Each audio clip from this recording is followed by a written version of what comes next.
All right. So, for people discovering Starwood right now, who are you and who do you play in this campaign? Hello, everybody. My name is Eric Von Arx, and I play Marcus Harp, who is a wonderful rogue who has a lot of mysterious things that he knows, and even that he doesn't know, that his party knows, that he has a lot of mystery. A lot of mystery. He's discovering little guy. mysterious little guy.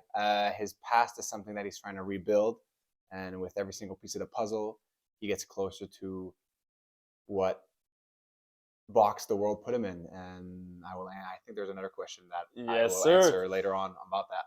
How long have you been playing D&D? So I've had the wonderful privilege to be playing more seriously with this group of gentlemen that I've been playing. Shout out Isaac Sikashtem. For I think the game's been around for like 3 years. 4 years now. 4 years. Before I've played maybe 3 years beforehand. So like not 7? Not as intense. One would say 6 or 7 years. One would say. Moving on. What do you enjoy most about D&D? It's a world that's created, that's our own, that each of us build together. And each of our stories, each of our personal, whether it's hopes, scars, emotional struggles, it all comes into our character work. It all comes into our choices that we make, especially if we choose to go really deep with who we are as our characters. And seeing also our wonderful game master put on an amazing show for us is just something that makes us feel, it's community. It's a family, and it's our world. Like it's our world, and I think that's just beautiful about that. And we can have that, and we can think back, and we get inspired by all these stories of people doing great things. But man, what's so different than what we're doing as well? It's not about how many people see it, it's about how much it means to you, and this game means a lot to me. So very nice. Thank you. Thank you. Paint us a picture. Yes. What does Marcus look like physically? So Marcus he is not as tall and skinny as Sterling, but he is a little bit thicker, a little bit beefier. Still pretty skinny though, around 6'2". Long brown hair, hazel eyes. He wears a mask around his. He wears a mask around his face to hide his identity. And he masquerade mask. Thank you. He sports also a large green cape cloak that has now been turned into an armor piece because it's cold and we got to get ready because oh my goodness. His pants are brown, baggy, kind of like he's kind of giving pirate vibes, but imagine pirate mixed with rogue, mixed with like Aragorn, but brown hair, not black hair, and a little bit of scruff. His hands are scarred, but thick hands as well. And his eyes are dark and forever yearning for answers, but never really quite attaining them. So, yeah. And also a sort of mystic era about him is always going on.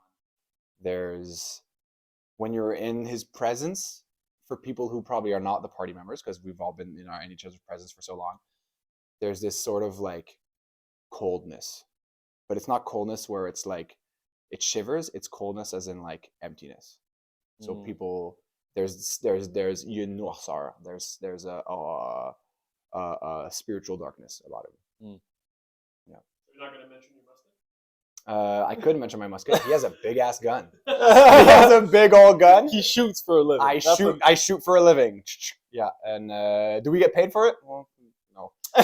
We are underpaid in this campaign. But no, we shoot. We have, not a lot. We have. Just not a lot. We shoot a lot, and I shoot a lot, and it's great. And I love that musket. And if I lose that musket, I am useless to the party. So, Mad, please do not let me lose my musket. Thank you.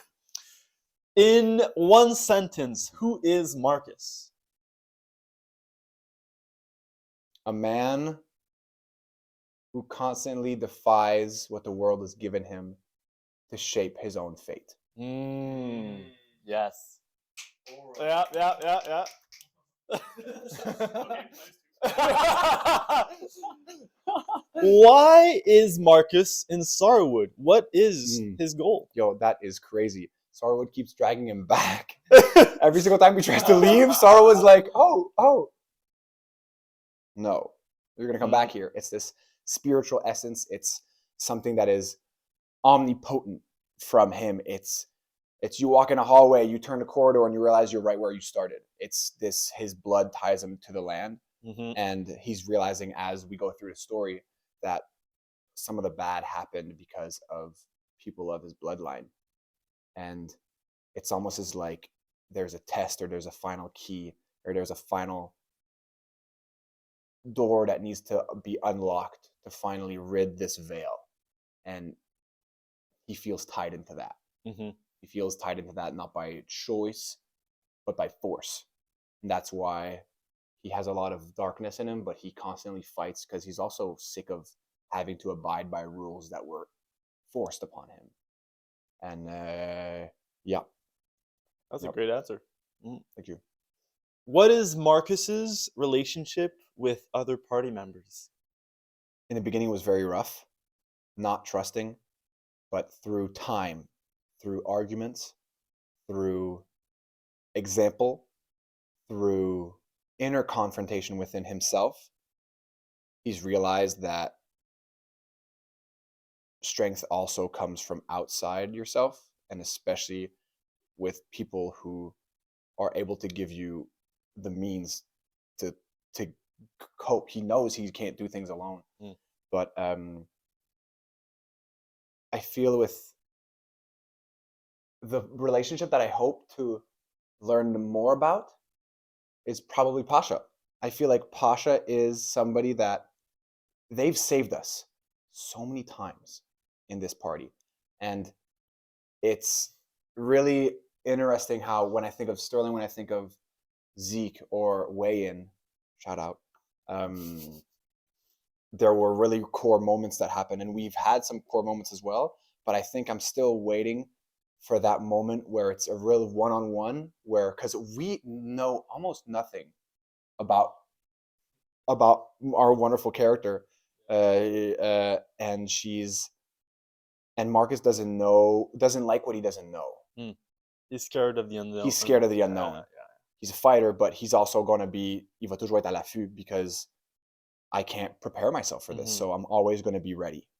I'm always going to have to be ready because that's the world I live in. You know, he's a product of his environment. There we go. That's also a good answer, man. What in the campaign changed Marcus the most? The masquerade. Oh. When he found out who his father was, and that he has a brother, and that his brother is still alive and good. That gave him a reason to live. That gave him okay, I can actually save somebody that still believes in me. Well, technically, your brother is not alive. Well, but his soul can be redeemed. His soul can be redeemed, and it's the fact that he can actually right a wrong that he feels like he's responsible for. He's responsible. He's like, okay, I can actually. This is the first step in changing. Yeah, it's like, well, his soul is lost, but man, that beast in the woods, that's also might be tied into it, a product of an experiment. And when he realizes that, wow, he can change, he can do better. He can do better, you know. And he's not. He's not. Killing that beast, boy. We actually are not. you? We are not. Marcus is gonna be very. We'll see what happens, folks. Yeah, the beast is a more interesting encounter than it was before. Oh yeah. Now that it's tied to your past a little. We almost died. I think Pasha also saved us during that fight too. She did. Yep. Thank you. MVP. What was a choice that Marcus made that still has consequences? I think there are many. If anyone has a lot of consequences, it's Marcus's mistakes. Happen. Yeah, well, the app, it wasn't. Yes, it's a mistake, but It's not a mistake. it's It's a It's a choice. It's a choice. It's a choice. It's yeah. a choice, but in the world that we were given. So, okay, folks, there's this apple. Imagine, put yourself in my shoes. Okay, somebody says, "Hey, you're gonna be cursed, but look around you. But I'm gonna give you this piece, this thing that's gonna make you practically immune to all diseases." How many diseases do we have in this game? There's a lot. A lot. A lot. And I said, You're not practically immune. I'm You not are practically, immune. I am immune. And Marcus is always gonna, for his goal to reach it. After he reaches whatever his answer is at whether in this campaign, if we reach that, he doesn't even believe in what's after. He needs to rid this, and then that's all he's thinking about. Mhm. So what he has to do now to get there? Ooh! But the one that I think really impacted him the most is he saved Wayne. Wayne comes back as Zeke, a Warforged. When Wayne's cousin Drakalen. thank you, Famous DM. basketball player. She is a basketball player dwarf.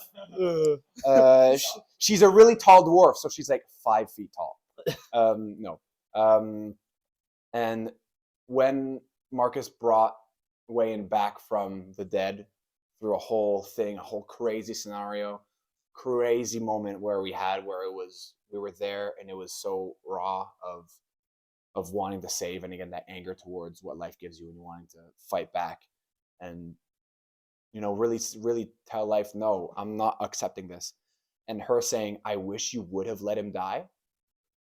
I think that was something that Marcus does not understand. And even when he had to say his pardons to the grave the first time when Wayne died and it was now Zeke, he was like, he's not dead. He didn't accept death. And when in a world where everybody is so sad about all the people they've lost, it's like, so everybody's crying over all the people you've lost. I managed to bring somebody back and now you're unhappy about that? That really hit him in saying, okay, so it really made him believe, am I actually the good guy? Maybe I am still the bad guy that I always thought I was, And that is one of the many choices that he's done that he doesn't does he regret? It's more I don't think he regrets or he's thankful. I think he's in question about what that is for him now. It created inner turmoil. It created immense Marcus. inner turmoil. And yeah, that's it. What would, final question by the way, Marcus die for? Marcus would die.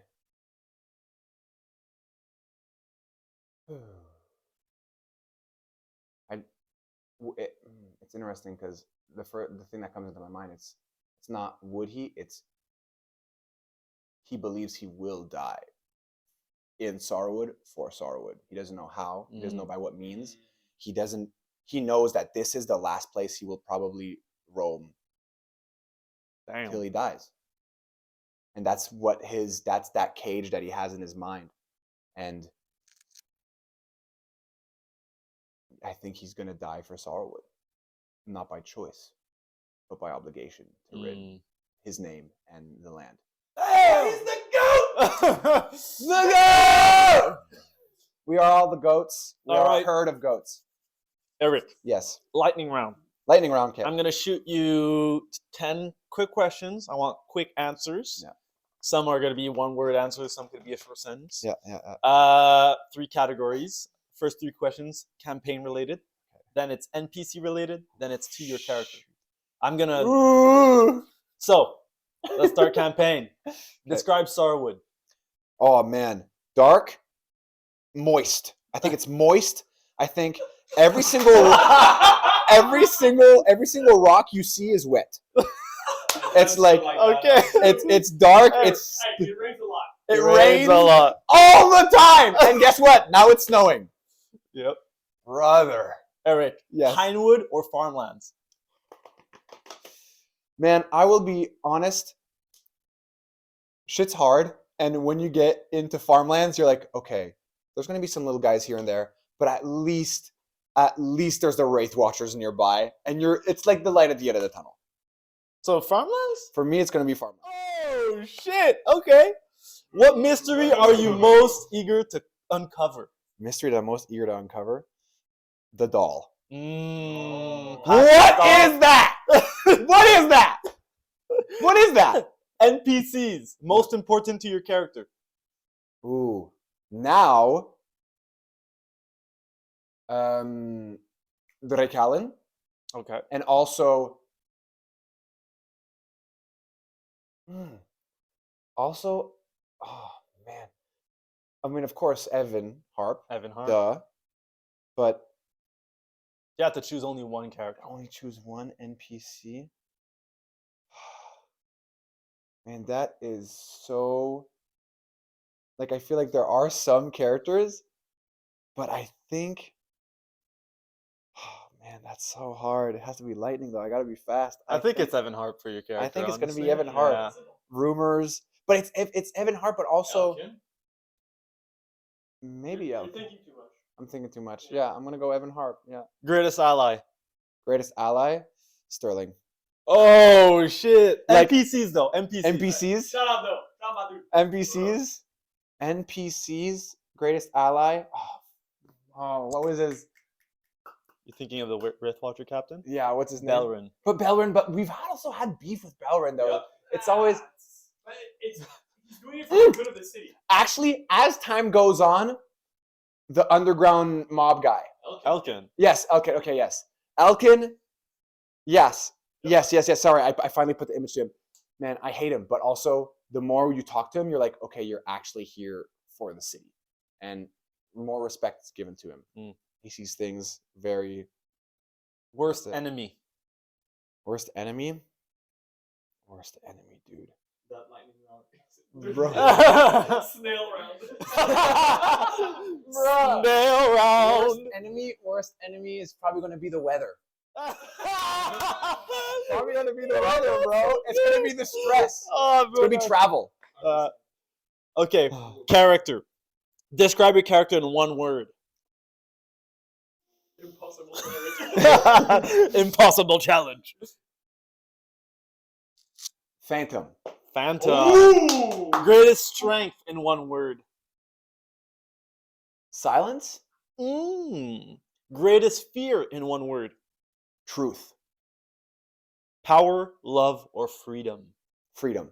Nice. Always. All right, that's the end.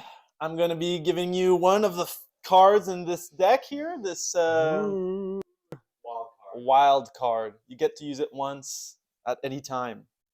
You can read us. I say it out loud too, yeah. Surfaced secret. When used, ask the DM one lore question about the current location, creature, or faction. And I read the second part too. The second part is if I had it as Okay. a DM. And if Mal would have it. When used, an NPC learns or recalls crucial information or a secret about the party or a character. Wow.